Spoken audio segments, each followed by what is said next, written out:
नमस्कार दोस्तों, मैं डॉक्टर असित और आप देख रहे हैं अमेजिंग एसिड।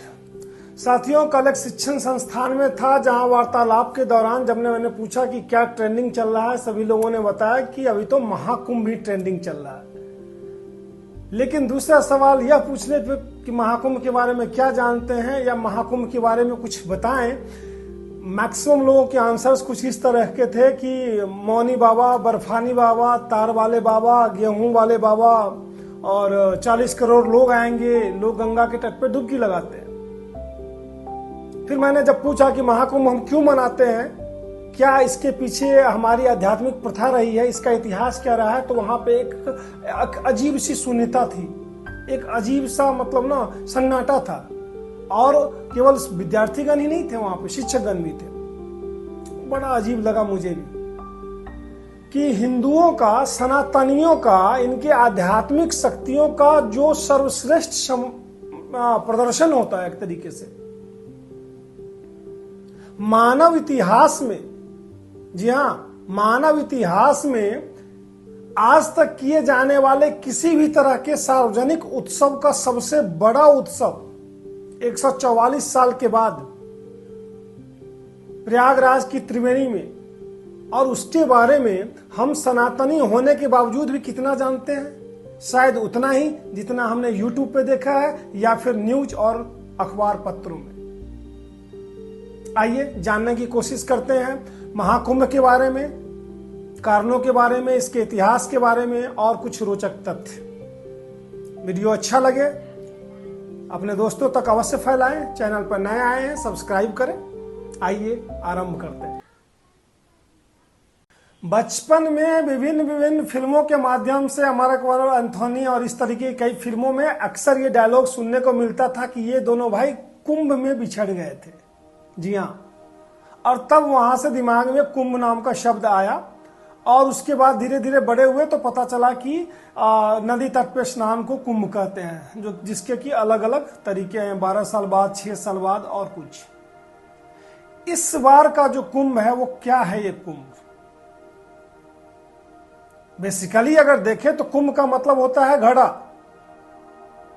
जिसको कलश आप कह सकते हैं, और ऋग्वेद के अनुसार इसको आप कह सकते हैं अमृत कलश। मेला का मतलब होता है साथ मिलकर चलना, नदी के किनारे कोई जमावड़ा या साथ मिलकर चलना, तो कुंभ मेला समझ में आता है कि एक कहीं ना कहीं नदी के किनारे किसी भी इस तरीके का उत्सव जिसमें कि आप कह सकते हैं कि भाई अमृत कलश का यहाँ पे वर्णन आया है, लेकिन एक अमृत का मेला आप कह सकते हैं ऋग्वेद के अनुसार, कुंभ मेला, राइट। लेकिन मैं बात कर रहा हूं सिर्फ उसकी ही नहीं, मैं बात कर रहा हूं कि एक ऐसा मेला जिसमें सुर, नर, मुनि, गंधर्व, असुर, यक्ष, यति, किन्नर, नाग और कौन सी ऐसी प्रजाति नहीं है जो तीनों लोग, धरती पे भी, देवलोक पे भी, पाताल लोक पे भी,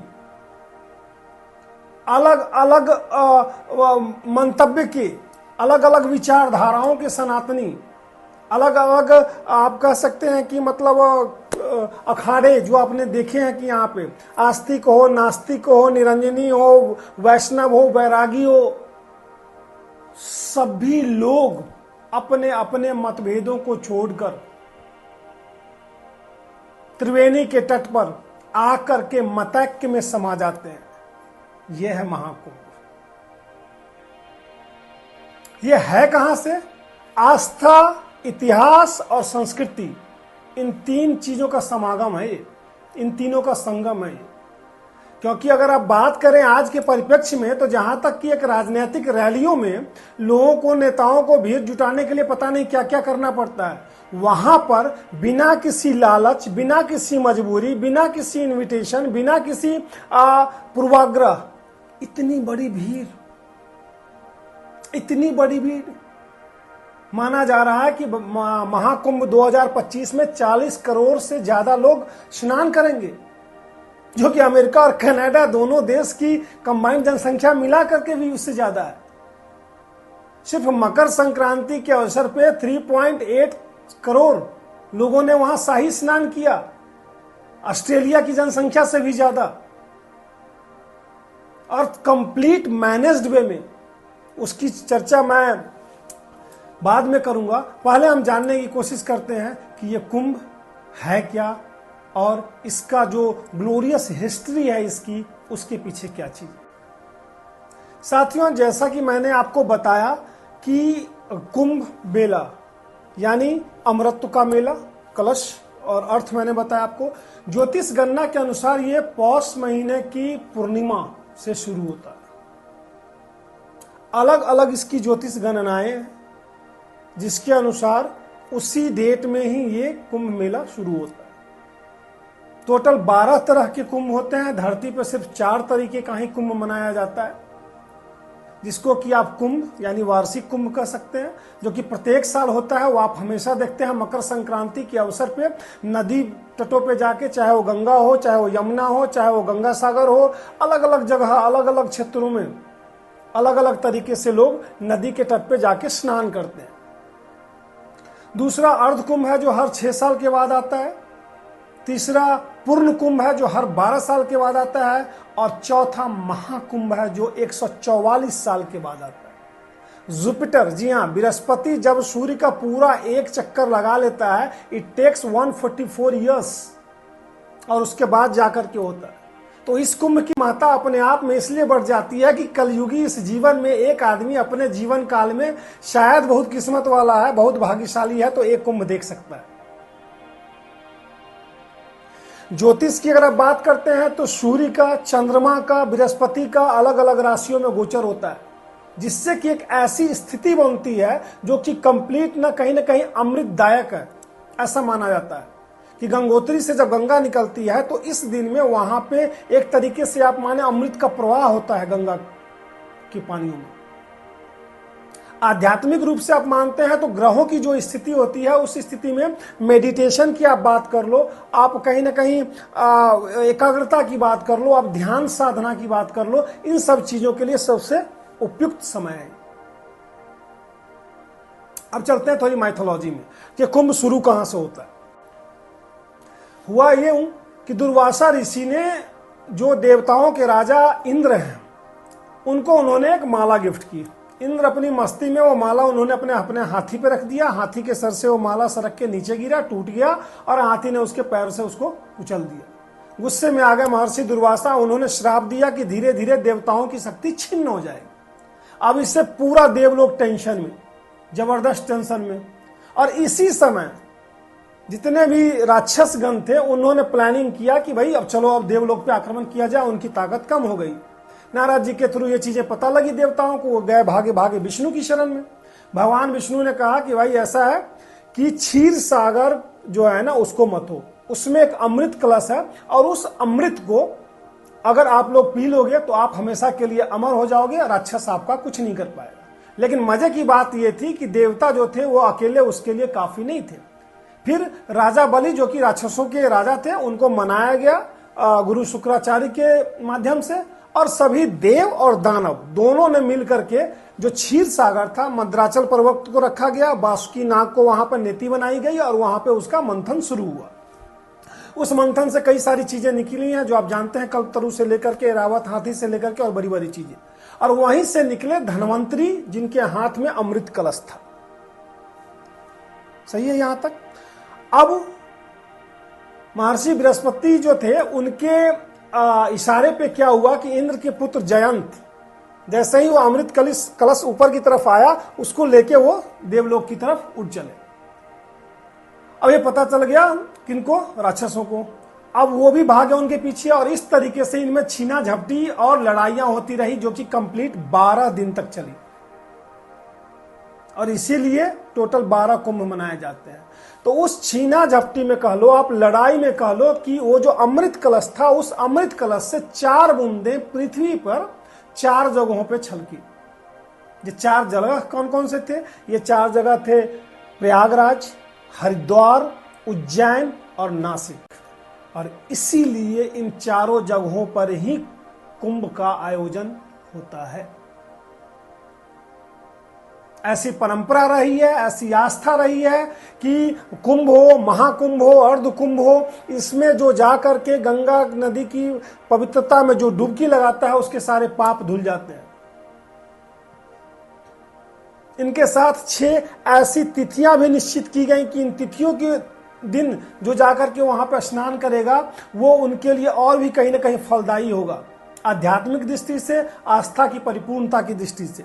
पौष पूर्णिमा हो गई, मकर संक्रांति हो गई, मौनी अमावस्या हो गई, बसंत पंचमी हो गई, माघ पूर्णिमा हो गया और महाशिवरात्रि।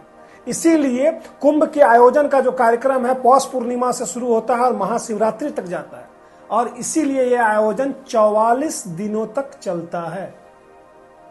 अपार्ट फ्रॉम ये जो आध्यात्मिक जो स्टोरी है, माइथोलॉजिकल स्टोरी, इतिहास में भी बहुत सॉलिड उल्लेख है इनका। 10,000 BC में डॉक्टर एस.बी. राय ने लिखा है कि 10,000 BC से ही अनुष्ठानिक स्नान करने की परंपरा रही है भारत में। बौद्धिक जो भी लेख हैं उनके जो मठों में मिले हैं उसमें भी 600 ईसा पूर्व का ऐसा मिला है कि उसमें नदी स्नान की परंपरा को बताई गई है। उसके अलावा जो आगम अखाड़ा था वो सबसे पहला अखाड़ा कुंभ का था, जो कि 300 ईस्वी में ही स्थापित हो गया था। 644 ईस्वी में ह्वेनसांग आया था यहाँ पे, जो कि सम्राट हर्ष के द्वारा आयोजित कुंभ के मेले में उसने स्नान किया था और उसका उसने पूरा वर्णन किया है। इसके अलावा 904 में निरंजनी अखाड़ा, 1300 में आप जूना अखाड़ा की बात कर लो, 1398 में लंगरा तैमूर लंग दिल्ली पे जब उसने कब्जा कर लिया, उसके बाद वो कुंभ की तरफ हरिद्वार गया था और वहां उसने इतनी मारकाट मचाई, इतना बड़ा नरसंहार किया, बावजूद इसके कुंभ की आस्था को कोई हिला नहीं पाया। आज तक मनता आ रहा है। और सबसे बड़ा टर्निंग पॉइंट आया कुंभ मेला के इतिहास में 1989 में, जब Guinness book of world record में दर्ज हुआ कि 1.5 करोड़ लोगों ने कंप्लीटली कुंभ मेले में स्नान किया है। कैसे आती है ये शक्ति?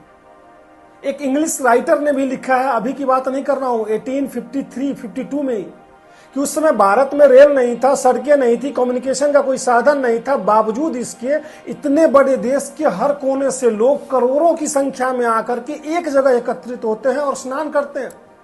अलग अलग विधियों को मानने वाले, अलग अलग मतों को मानने वाले, अलग अलग पूजा पद्धति को मानने वाले, बावजूद इसके सभी लोग आकर के एकाग्रता से, अब कोई किसी के ऊपर उंगली नहीं उठाता, सब एक दूसरे को एक्सेप्ट करते हैं। यह भारतीय संस्कृति की देन है, यह भारतीय सभ्यता की देन है। जी हां। और रही बात महाकुंभ 2025 की, तो यह तो अपने आप में ही खास है। 2017 में मानवीय धरोहरों में यूनेस्को ने काउंट किया था कुंभ को, और आज की तिथि में 193 देश की मीडिया आई हुई है। वो सिर्फ यही देख रहे हैं कि एक ओलंपिक का आयोजन अपने आप में इतनी बड़ी घटना होती है, और यहां एक छोटे से शहर में 40 करोड़ लोग,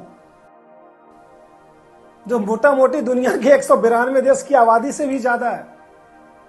ये है राजनीतिक इच्छा शक्ति। क्योंकि इस देश ने वो दौर भी देखा है जब 1954 में आए भगदड़ में मरे हुए श्रद्धालुओं को भिखारी कह करके रातों रात जला दिया गया।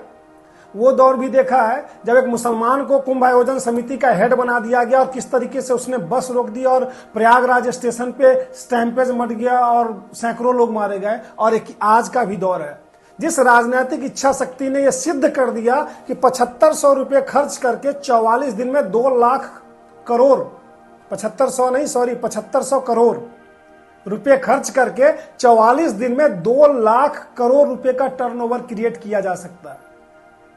क्योंकि आप जब मेरा वीडियो देख रहे हैं ना, इस समय बहुत सारे लिब्रांडू आपके आसपास भी होंगे जो ये कहीं ना कहीं रोना मचा रखे होंगे कि भाई हॉस्पिटल बना लेते, ये कर लेते, इसकी क्या जरूरत थी इतने पैसे खर्च। जी हाँ, जो देश अपनी सभ्यता और संस्कृति को उचित सम्मान नहीं दे पाता है ना, उसके कहीं से भी अभ्युदय हो, प्रादुर्भाव हो, सब चल जाएगा, लेकिन एग्जिस्टेंस जो है ना बना नहीं रह सकता है। भारत की संस्कृति का यही एक दम था। इतने विदेशी आक्रांता आने के बावजूद आस्था की जो ये ताकत है ना, विश्वास की जो ये शक्ति है ना, इसको कोई हिला नहीं पाया। और रही बात इस कुंभ 2025 की, तो आपसे मैं बात करूं 4000 हेक्टेयर में इसकी का आयोजन किया गया है। मोर देन 40 करोड़ पीपल, जो मैंने बताया, लगभग 7500 करोड़ रुपए का बजट, 2 लाख करोड़ रुपए का जनरेशन, ट्रेड की बात कर रहा हूं मैं। भारत सरकार ने जो व्यवस्था की है यह अद्भुत है।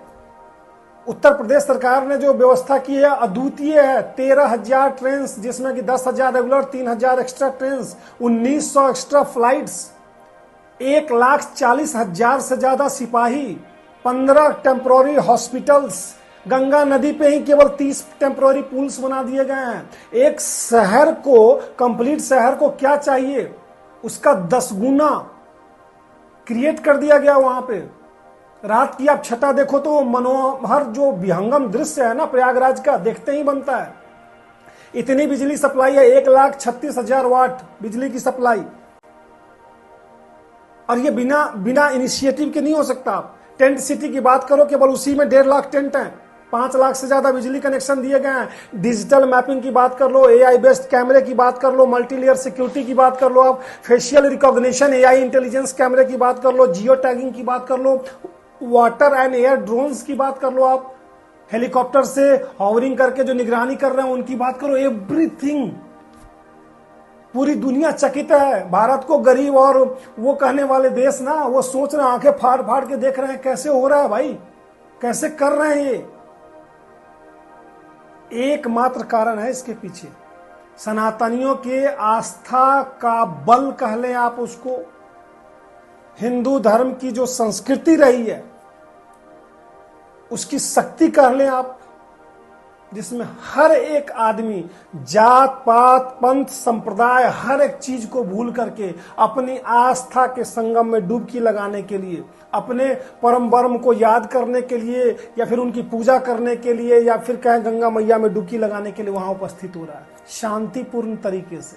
मजे की बात ये, शांतिपूर्ण तरीके से। ये है कुंभ, और ये है महाकुंभ की शक्ति। आप कुंभ गए हैं कि नहीं, कमेंट सेक्शन में जरूर लिख के बताएं। और अगर जाना चाह रहे हैं तो आपने क्या प्लान किया है, कैसे प्लान किया है। कुंभ के बारे में जानकारी अच्छी लगी दूसरों तक जरूर फैलाएं। जय मां गंगे।